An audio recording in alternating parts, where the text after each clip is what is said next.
오늘 예배 자리에 나오신 여러분과 영상으로 예배하는 모든 성도님들 가정에 주의 은혜와 평안이 함께 하시기 바랍니다.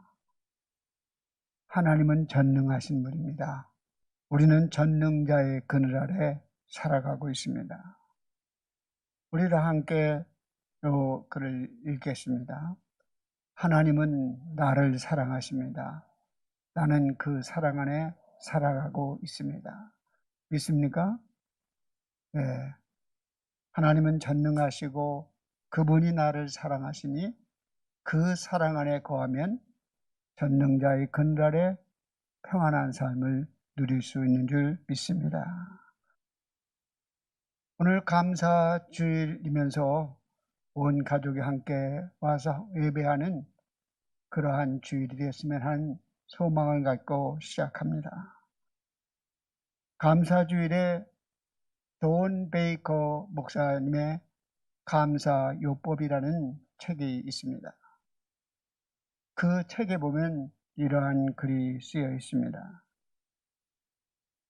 감사는 환경을 변화시키지 못하지만 삶의 태도를 변화시킨다. 실제로 우리가 아무리 감사한다고 해서 갑작스럽게 가난한 사람이 부자가 되는 것은 아닙니다. 우리가 감사한다고 해서 장애를 가지고 있는 사람이 갑작스럽게 정상인이 되는 것은 아닙니다. 그러나 우리가 감사하는 마음으로 살아가면 가난해도 부자 이상으로 행복할 수 있습니다. 감사하는 마음을 갖고 살아가면 내 삶에 장애가 있어도 정상인보다 행복할 수 있습니다.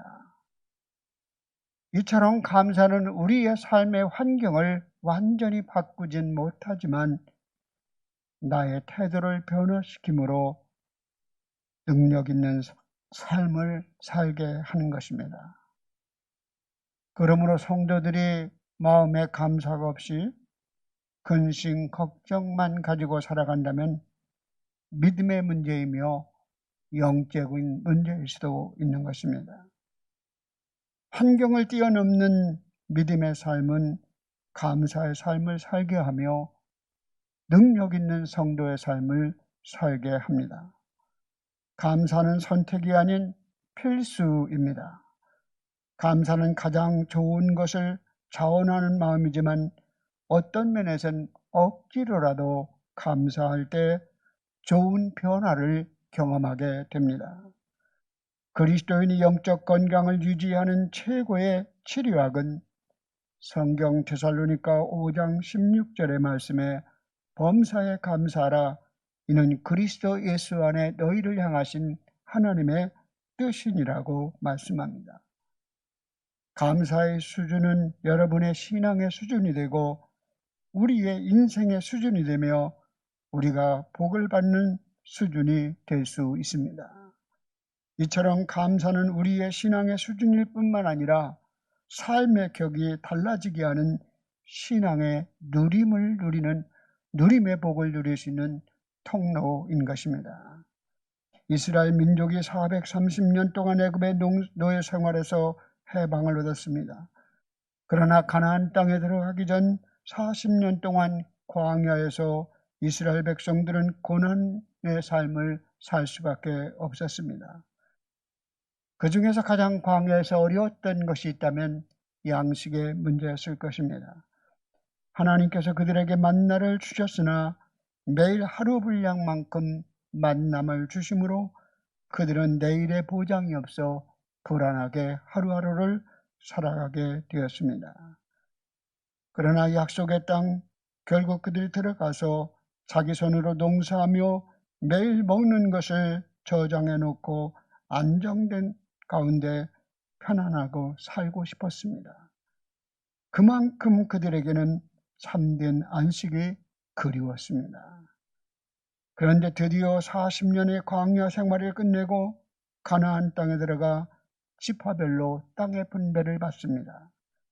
그리고 그 땅에 씨를 뿌리고 농작물을 가꾸어 보리와 밀을 거두게 되었을 때 너희가 광야에서 고생하던 그때를 기억하며 결국 믿음의 삶을, 감사의 삶을 살아가라고 요구하고 있는 것입니다.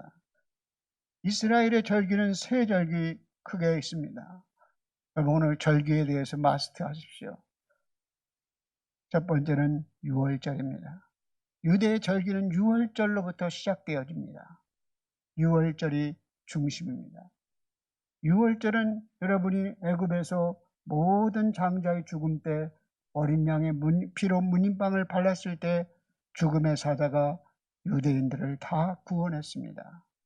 결국 이것을 유월절, 영어로 패스오버, 죽음의 사자가 지나갔다는 것이고 한문으로 유월이라는 넘는다는 뜻 의미를 갖고 있는 유월절입니다.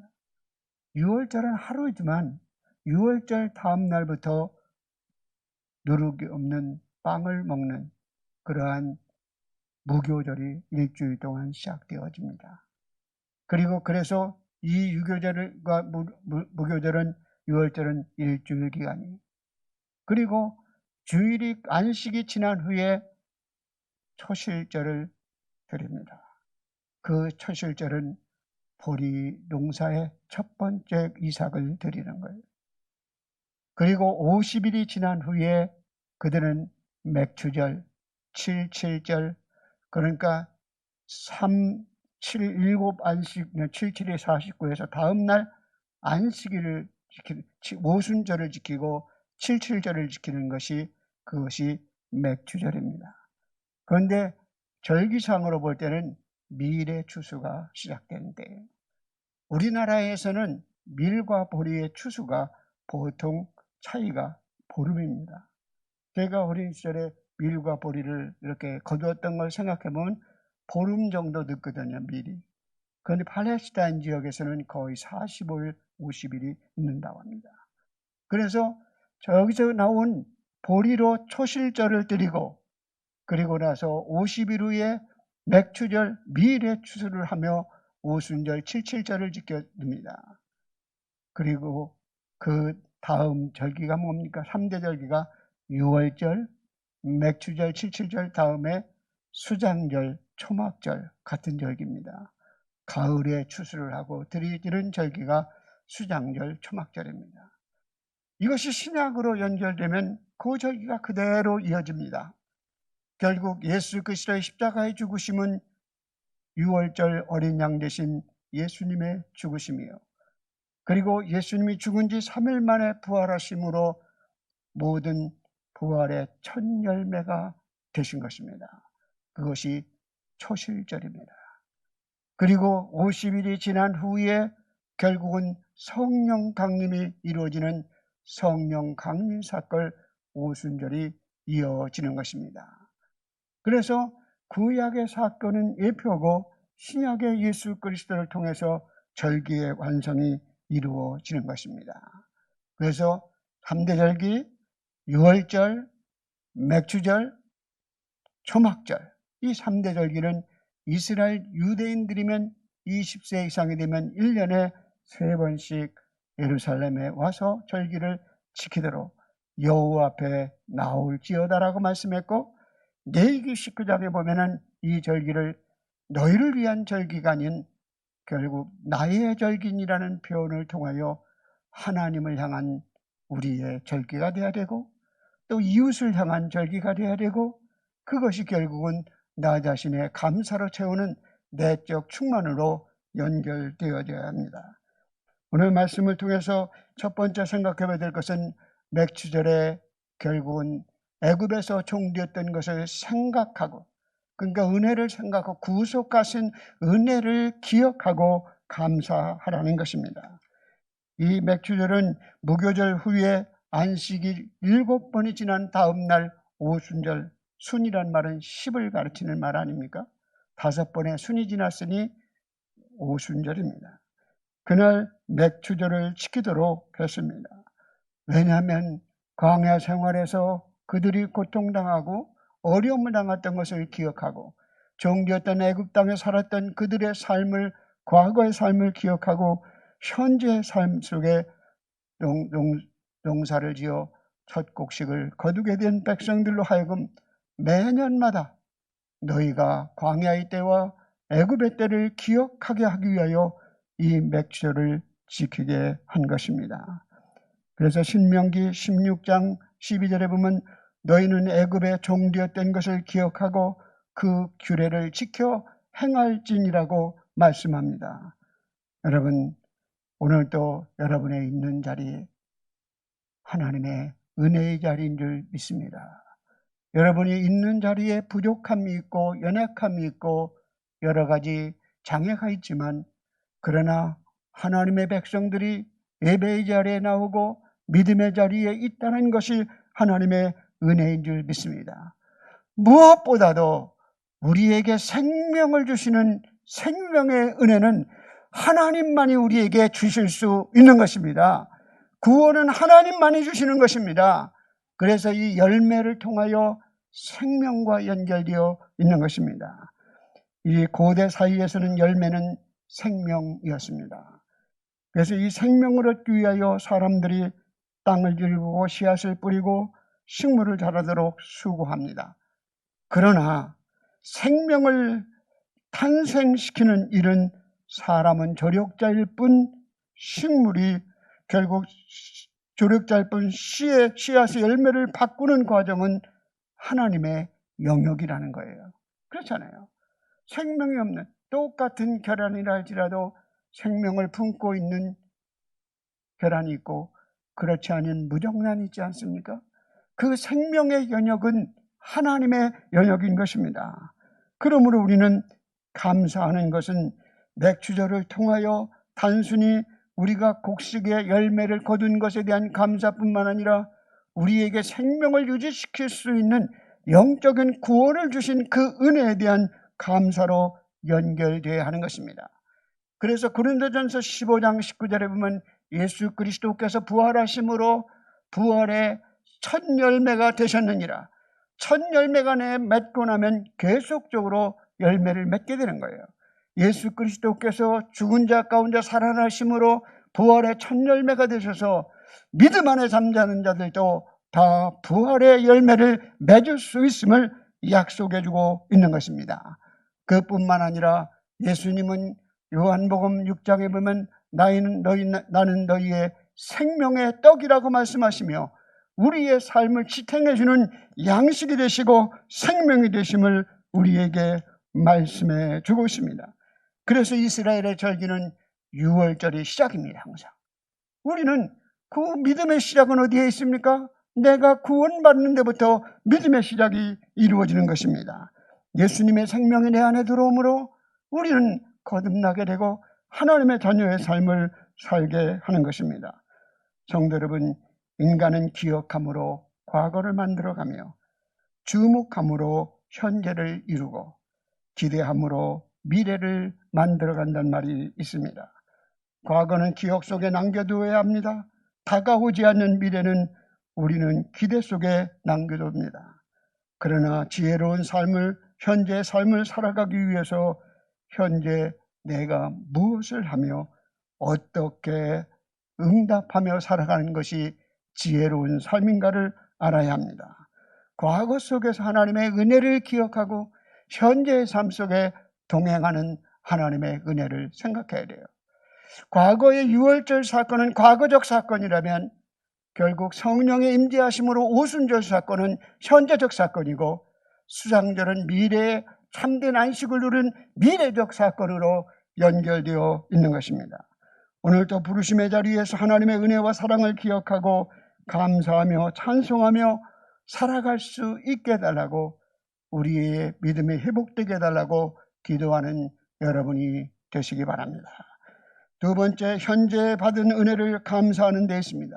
신명기 8장 사람들이 왜 하나님의 은혜를 잊고 살아가는지 12절 말씀 13절 14절 상반절까지 같이 읽겠습니다. 내가 먹어서 배부르고 아름다운 집을 짓고 거주하게 되면 내 소와 양이 번성하며 내 은금이 증축되며 내 소유가 다 풍부하게 될 때 내 마음이 교만하여 내 하나님 여호와를 잃어버릴까 하노라. 예, 우리는 정말 삶의 자리가 풍부해지면 내 노력으로 이 모든 것을 이루었다고 생각하며 하나님, 교만한 마음이 생기게 되고 하나님을 잃어버린다는 거예요. 그래서 하나님이 결국 이스라엘 백성들을 광야에서 매일 양식을 하루치만 주신 것은 사람이 떡으로만 사는 존재가 아니요 하나님의 입으로 나오는 말씀으로 사는 존재임을 알게 하려 함이라고 신명기 8장 4절에 말씀하고 있습니다. 오늘도 여러분 우리의 삶의 자리 속에서 하나님의 현재 베풀어 주시는 하나님의 은혜가 있습니다. 그것을 발견하고 감사의 삶을 살아가야 합니다. 여러분 여기 이혜인 시님의 작은 기쁨이라는 시입니다. 여러분 인터넷 가서 한번 쳐보세요. 얼마나 좋은 시인지 몰라요. 8월호 시냇가에 심은 나무 여기 시어가 이미 들어갔어요. 요 작은 기쁨 이혜인 씨가 여기 시 있죠? 시 쓰는 데는 작은 기쁨이 들어갑니다. 그걸 잠깐 제가 시를 소개하겠습니다. 사랑의 먼 길을 가려면 작은 기쁨들과 친해야 하네. 아침에 눈을 뜨면 작은 기쁨을 부르고 밤에 눈을 감으며 작은 기쁨을 부르며 자꾸만 부르다 보니 작은 기쁨들은 이제 큰 불씨 되어 나의 내면을 밝히고 커다란 강물이 되어 내 혼을 적시네. 내 일생 동안 작은 기쁨이 주어진 비단 옷을 차려입고 어디든지 가고 싶어 누구라도 만나고 싶어 고맙다 말하면서 즐겁다 말하면서 자꾸만 웃어야지. 결국은 우리의 삶 속에 아침에도 작은 기쁨, 저녁에도 작은 기쁨으로 비단 옷을 차려입고 만나는 사람들과 대화하며 즐거워하고 웃어야지 하는 이혜인 시님의 아름다운 시성은 우리로 하여금 삶의 자리에서 감사를 잃어버리고 살아가는 우리를 돌아보게 합니다. 왜 감사를 잃어버립니까? 우리는 우리의 욕심이 충족되지 않으므로 또 다른 사람과 비교함으로 그리고 여러 가지 이유로 감사를 잃어버려 살아갈 때가 많이 있습니다. 그러나 우리의 삶의 자리에서 현재를 잃어버린 삶은 신앙적 삶의 가장 중요한 것을 잃어버린 것이라고 볼 수 있습니다. 여러분이 잘 아는 라틴어지만 카르페 디엠이라는 말이 있습니다. 이 카르페 디엠, 여기 카르페 디엠은 seize the day, 오늘을 붙잡으라 라는 뜻을 갖고 있어요. 그런데 이 카르페 디엠에는 오늘을 즐기란 말로 자꾸 해석하는데 그건 오늘을 즐기라는 의미성을 여기서 말하고 있는 것은 영어권에서는 이것을 오늘을 최선을 다하라는 식으로 해석해서 사람들로 하여금 청년들로 하여금 오늘의 삶에 충실할 것을 말합니다.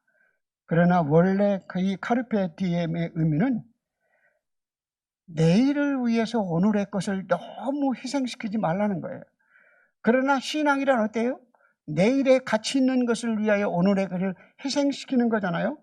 그러나 우리가 일할 때 일하고 쉬어야 할 때 쉬어야지 일을만 위해서 내일을 준비하느라고 인생을 끝까지 가지 말라는 거예요. 얼마나 어리석은 사람이 많아요. 우리 한국 사람들이 특히 그래요. 인생을 70이 넘어서도 내일 잘 살겠다고 돈을 모으느라고 열심히 한 사람들이 있다니까요. 가난하게 살면서. 왜 그렇게 삽니까? 그래서 우리의 삶 속에 우리 한국의 그런 노래가 있잖아요. 노세 노세 젊어서 노세. 그런데 그거는 뭘 잃어버리냐면 미래를 준비하며 현재를 희생하는 것을 분명한 그 가치를 소중히 여기지 않는 데 오는 것입니다. 그러나 우리가 열심히 오늘 삶을 살아간다 해서 미래가 반드시 보장되는 것이 아니라는 거예요.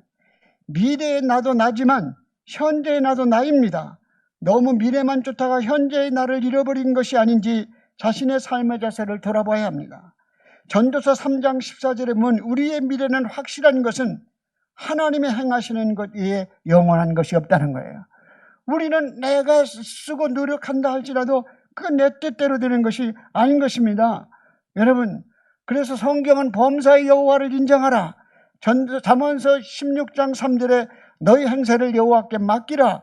그리하면 내가 경영하는 것을 이루리라. 사람이 마음으로 자기 길을 계획할지라도 그 걸음을 인도하시는 이는 여호와시라고 말씀하셨습니다. 그러므로 우리의 삶 속에 이러한 우리의 미래는 하나님과 연관되었을 때 영원한 것이지 하나님이 없는 인간적 준비는 한계가 있다는 것을 말씀합니다. 그래서 오늘의 삶 속에서 소액행을 이루려 소확행, 소소한 것의 행복이라는 뜻입니다. 이것은 1990년 일본의 소설가 무라카미 하루키의 수필집 랑게스 한스 섬에서의 오후에서 나온 이야기입니다. 랑게스 이 섬이 됐나 모르겠네요. 여기 안 되네요. 랑게스 이 한스는 랑겔이란 말은 한스는 원래 뜻은 의학 용어입니다. 췌장의 내부 조직을 랑게스 한스라고 그래요. 랑게르하스. 이것은 췌장에서 인슐린을 분비하잖아요. 그 조직의 모양을 랑게르하스라고 하는데 여기서 이 무라카미의 주장은 그 췌장의 그 조직 신경조직 랑게르하스와 같이 이 섬이 칼리브 섬의 에메랄드 바닷가에 섬 하나에 산 하나만 우뚝 쏟아 있는 자그마한 섬입니다. 세계에서 가장 작은 섬 중에 하나예요. 그 섬에서 자신의 삶을 살아면서 작은 소소한 행복을 느끼는 이 무라카미의 이야기입니다. 갓 구운 빵을 손으로 찢어 먹는 것에 대한 행복, 새로운 와이셔츠를 입으면서 머리 뒤집었을 때 나는 면 향기에 대한 그 소소한 행복, 저녁이 지어가며 나무 그늘을 바라보며 거기 앉아서 음악을 듣는 행복, 여러분들이 아이들을 학교 보내고 커피 한 잔을 나누는 여러분의 작은 행복, 그리고 여성들이 또 함께 모여서 카페에서 수다 쓰는 작은 행복, 이런 행복이, 작은 행복이 우리에게 찾아야 된다는 거예요. 그래서 이 소액행은 원래 말은 1910년에는 힐링이란 말이 아주 유행했습니다. 1917년에 워라벨이라는 말이 또 단어가 등장합니다. 예? 워라벨 이 말은 work and balance. 그러니까 우리가 일과 삶의 쉼을 밸런스를 맞춰야 된다는 그런 뜻이죠. 그런데 요즘은 또 키워드가 소확행이에요. 행복한 현실의 삶 가운데 행복을 누리자는 거죠. 소액행은 현대사회의 업무로 인한 정신적 스트레스, 빈부격차로 인한 상대방의 상대적 방탈감으로 인하여 각박한 일상생활 속에서 작은 기쁨이라도 만족하고자 하는 서민의 욕구가 드러나는 용어라고 볼 수 있습니다. 우리의 삶 속의 소확행의 사례는 개인마다 기준이 다르지만 바쁜 오후 시간에 차 한 잔을 나누고 아름다운 자기 좋은 친한 친구들과 대화할 수 있다면, 또 작은 선물을 교환할 수 있다면, 그거 자녀들과 함께 식사를 나눌 수 있다면 그것이 소소한 기쁨이지만 소확행입니다. 여러분, 우리가 살아가는데 어떻게 감사할 수 있습니까? 힘든 일이 너무 많은데요. 전도서 3장에 답이 나옵니다. 전도서의 특징은 인생은 허무하다는 거예요. 그러나 허무한 것만 키워드가 아니에요. 그 전도서의 특징은 하나님이 너희의 삶을 선물로 주셨다는 거예요. 그런데 우리의 삶을 전도서에서 강조하고 있는 것은 우리의 삶은 항상 즐거움만 있는 게 아니라는 거예요. 사람이 날 때가 있으면 죽을 때가 있고, 슬플 때가 있는가 하면 행복할 때가 있고, 그리고 사람은 치료할 때가 있는가 하면 죽일 때가 있고, 그리고 결국 심을 때가 있고 뽑을 때가 있고, 항상 우리가 원하는 것들과 원하지 않는 것들이 뒤섞여 있는 것이 우리의 인생이라는 거예요. 그러므로 우리의 인생에 우리가 원치 않는 것들이 있다고 해서 그것 때문에 불평하거나 원망하지 말고 그것은 어련히 우리에게 있어야 될 것이야. 그러한 마음을 갖고 즐거움을 선택하며 살아가라는 말씀입니다. 여러분, 나의 인생에 힘들지 않아야 된다는 생각을 버리고 나면 다가오는 모든 시간에 자신을 하나님께 맡기며 삶의 무게를 이겨나가며 감사할 수 있습니다. 여러분, 내게 왜 이것만 없다면 행복하겠다, 그것이 아니라 이것 있어도 행복할 수 있습니다. 요즘 코로나로 인해서 많은 불편함을 겪고 손해를 끼치는 분 많잖아요. 가장 큰 손실은 자영업자하고 한국교회래요. 그런데 우리 이러한 것이 없으면, 그러나 코로나. 그런데 많은 의사들의 이야기는 이제는 코로나가 완전히 사라지기를 기대하는 것이 아니라 with 코로나, 코로나와 함께 사는 그러한 세상이 이제 다 된다는 거예요. 우리가 지금 독감이 있잖아요. 독감 치료제 없잖아요. 그건 살고 있잖아요. 이제는 사람들이 적응했으니 코로나, 이건 치료제가 나올 것이고 주사제가 나올 거고 약도 나올 겁니다. 곧 개발될 거예요.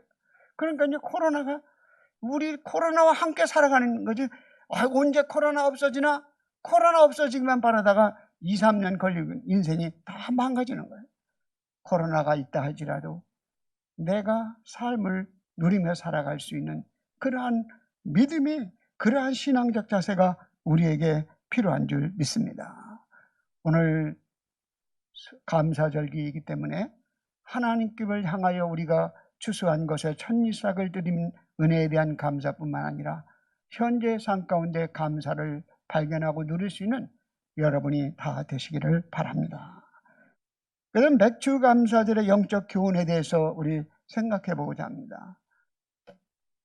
켄달 목사님이 쓴 내일의 기름 부으심이라는 책이 있습니다. 이건 최신책입니다. 저는 그 책을 요즘은 0.5로 봅니다. 인터넷으로 이렇게 하면 30%가 싸요, 책이. 그런데 내일의 기름 부으시라면은 사울과 사무엘과 다윗에 대한 것을 등장시켜서 사울이 기름을 부으심 받았잖아요. 그러나 그가 왕이 되었잖아요. 그런데 20년 동안 사울의 그 왕의 삶은 다윗을 죽이려는, 다윗을 쫓는 그러한 일만 했단 말이에요. 다윗을 어떻게 하면 죽이려고 자기 정치적 위치를 지키려고만 노력했다는 거예요. 아무것도 한 것이 없어요, 사울왕이. 왜? 과거의 기름 부으심으로만 살아갔기 때문에 그렇다는 거예요. 현재의 기름 부으심이 없는 자리에 있었다는 거예요. 우리의 삶 속에 하나님의 부르심을 입은 사람들은 다 성령의 기름 부으심이 있습니다.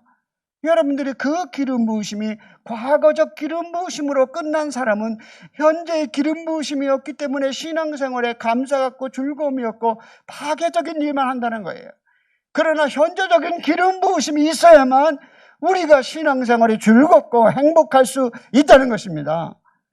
그래서 다윗이 현재적 기름 부으심 위에 사울왕에게 쫓기면서도 여호와는 나의 목자시니 내게 부족함이 없으리라는 고백을 드릴 수 있었거든요. 여러분 안에 현재적 기름 부으심이 있기를 바랍니다. 하나님의 자녀들은 부르심이 있는 곳에서 과거에 부름받은 사람으로 살아가는 것이 아니라 현재의 기름 부으심이 있는 자리에서 머물러 사명을 감당해야 합니다. 사람들이 살아가는 방식은 각기 다릅니다. 어떤 사람은 상대방이 나와 같았으면, 나와 같은 생각을 했으면 그것에 집착하여 살아가는 사람이 있습니다. 또 어떤 사람은 다른 사람이 내가 가지지 못한 것을 가지고 있으면 부러워하며 살아갑니다. 그러나 고린도전서 7장 20절에 보면 은사에 대한 말씀을 하며 바울은 이렇게 말합니다. 각 사람은 부르심을 받은 그 부르심 그대로 지내라. 은사를 얼마를 받았든지 받은 바 은사대로 그대로 지내야지 다른 사람이 받은 은사를 부러워하거나 그것을 가지려고 몸부림치지 말라는 거예요. 사람이 누군가를 부러워하기 시작하면, 비교의식을 갖기 시작하면, 누군가를 미워하기 시작하면 감사하는 마음이 없습니다. 감사가 사라집니다. 감사는 사랑의 짐을 지려 할 때 감사한 마음이 생기는 거예요. 여러분 안에 미워하는 마음을 갖고 있거나 누구에게 불편한 마음을 갖고 있으면 절대로 감사가 없습니다. 여러분이 그러한 감사가 회복될 수 있기를 바랍니다. 진정한 감사. 오늘 이 진정한 의미의 감사는 오늘 하나님께서 우리에게 주신 은혜의 소중함을 깨달아야 됩니다. 작은 것이 아닙니다. 작은 것이 아닙니다. 하나님이 주시는 것은 결코 작은 것이 없습니다. 하나님 안에서 하는 일은 결코 작은 일이 없습니다. 그러므로 우리는 늘 믿음으로 감당하고 살아갈 때 우리에게 주시는 생명의 만나를 먹으며 오늘도 감사의 삶을 살아가야 합니다. 여러분, 오순절은 이스라엘 백성들이 출애굽하여 50일 만에 도착한 곳이 시내산입니다. 시내산이에요. 시내산에서 뭘 받았어요? 모세의 율법을 받았죠. 모세의 율법을 받아서 내려왔을 때 이스라엘 백성들이 우상을 섬기며 찡까찡까 했습니다. 그래서 모세가 하나님의 명령을 따라 레위인들을 세워서 이 사람들을 다 죽이라고 말했어요. 그런데 레위인들이 죽이려고 보니까 자기 형제가 있고 부모가 있고 친척이 있거든요. 그런데도 죽이라고 그랬어요. 레위인들이 그 일에 헌신합니다. 그래서 레위인이 저주받는 그 혈통이었지만 하나님께 쓰임받는 백성으로 변했다니까요. 지파로 변했습니다. 출애굽기 32장 보세요. 32장에 보면 그런 말씀이 있어요. 레위인이 여호와께 헌신되었느니라. 그가 오늘 너희에게 복을 내리시리라.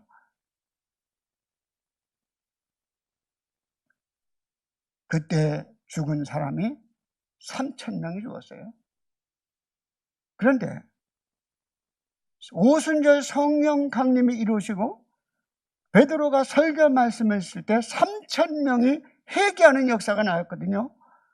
그러니까 율법 앞에 절망하고 율법은 사람들에게 죽음을 가져왔지만 예수 그리스도의 생명의 복음은 말씀이 선포될 때 생명을 살리는 일을 하게 한 것입니다. 그래서 오순절, 77절은 맥주절은 오순절 성령 강림과 연결되어 있기에 교회의 시작이라고 볼 수 있고 교회의 생일이라고 볼 수 있습니다. 여러분, 오늘 감사의 신앙이 회복되길 원합니다. 감사의 신앙이 우리의 신앙의 중요한 바탕입니다. 감사가 없는 예배는 하나님을 기쁘게 할 수 없습니다. 감사가 없는 기도는 응답을 받을 수 없습니다. 감사가 없는 헌신은 즐거움이 없습니다. 그러므로 감사가 없는 신앙생활은 능력이 없습니다. 감사는 신앙생활의 중심에 축이 될 때 여러분이 기도가 여러분의 예배를 하나님이 기뻐 받으시고 여러분의 헌신에 즐거움이 있는 줄 믿습니다. 욥이 사단을 무너뜨린 것은 사단이 시험할 때 하나님이 허락하는 시험 받았잖아요. 그런데 욥기서 1장 21절 23절에 보면 주신 자도 여호와시요 취하신 자도 여호와시니 내가 어찌 하나님을 원망하리요.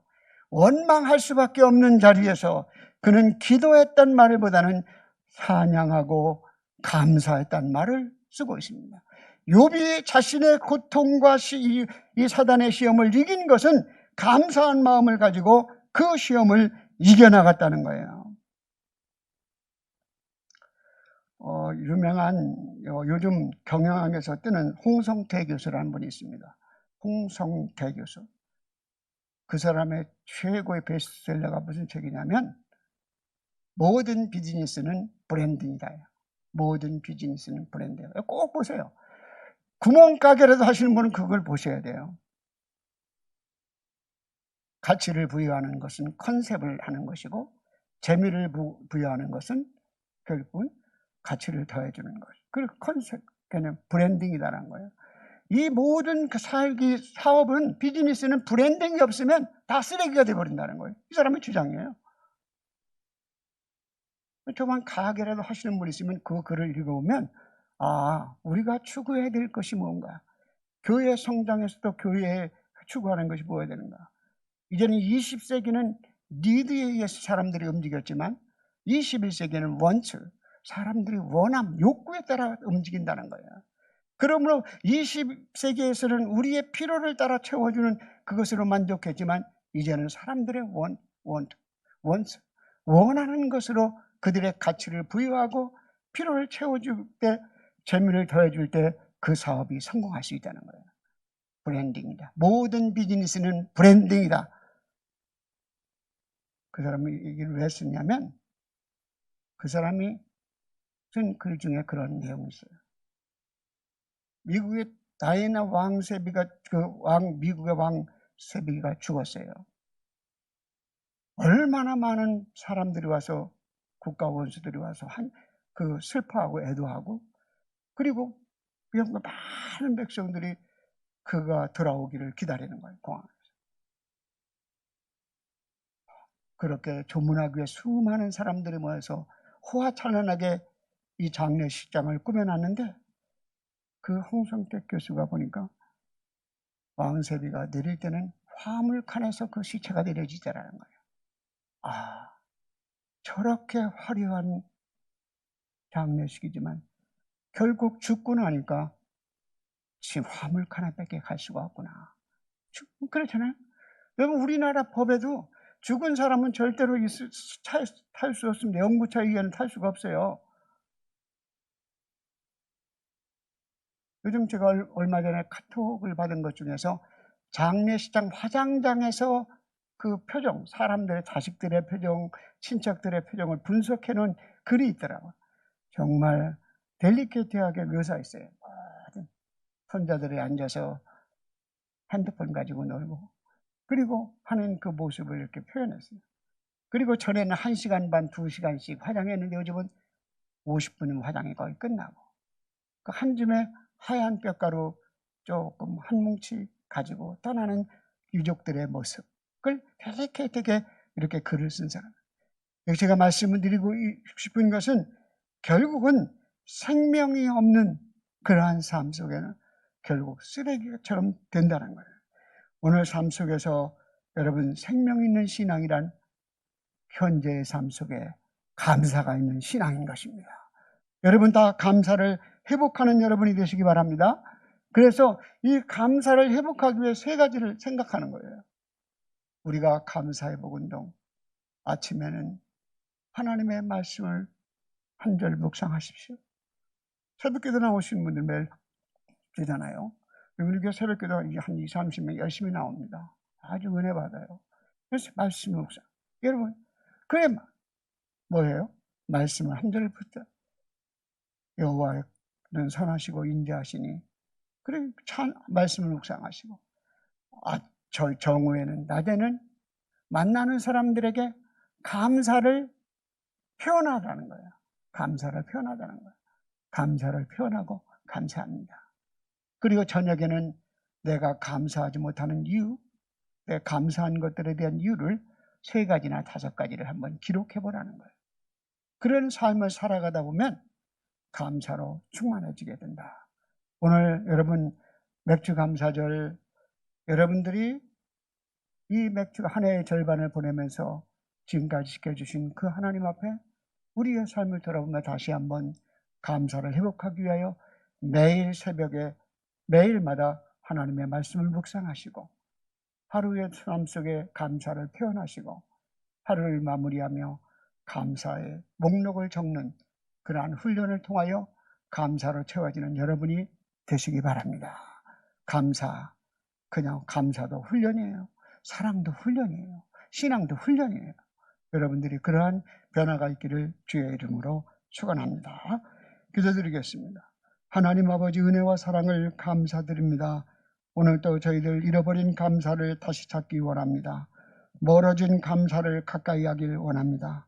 우리 생활 속에 있는 원망과 불평을 내려놓고 감사하며 숨을 쉬며 살아가게 하여 주시옵소서.